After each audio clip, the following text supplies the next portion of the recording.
For me, the most, well, I don't know if entertaining is the right word, revelation in the Tulsi Gabbard material is the information that the Russians were apparently holding about Hillary Clinton. Hmm. Apparently, they had come to the conclusion that she was a bit of a psycho, that she is obsessively hungry for power, that she is disposed to going into psychotic rages, that she is so out of control that she has to be heavily medicated.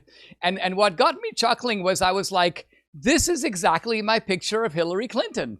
In other words, had they said Hillary Clinton is very stoic, Hillary Clinton is very serene, I would have been like, well, that doesn't really match the Hillary Clinton that we've known over the last 25 years. But the Russians were giving a picture that they basically had the goods on Hillary and apparently favored Hillary in the 2016 race, not because she was pro-Russia, but because they felt that they could use this information, apparently, against Hillary in some way. I mean, that's new, isn't it? I hadn't heard any of that Yeah. before.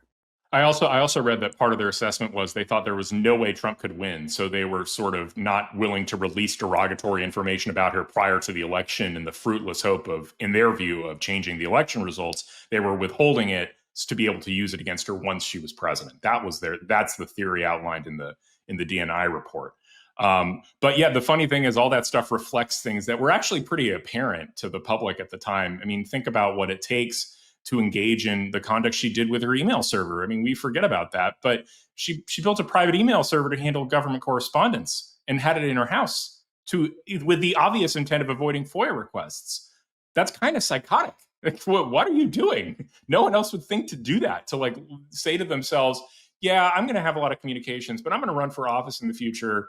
And so I don't really want to see those communications disclosed. So I'm just going to host them in my own house. Sorry. And then, the health issues, gosh, we remember that famous video on 9/11 2016 where she fainted at the Ground Zero event and had to be hoisted into her car. That was all there. The funny thing is this vindicates so many of the claims of the kind of 2015, 2016 pro-Trump influencers who were called crazy and conspiracy theorists at the time.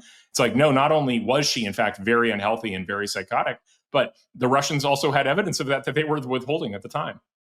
Yeah, withholding. I think that's a key point. Hey, what do you make of this? The Democrats right now, it seems to me, are taking the line that all of it, does not withstand scrutiny because it's all an effort to deflect attention from the true scandal of the day, which is Epstein. So, I mean, I find this sort of very peculiar because remember, they tried to ruin Trump's first term with a made-up hysteria over Russia collusion.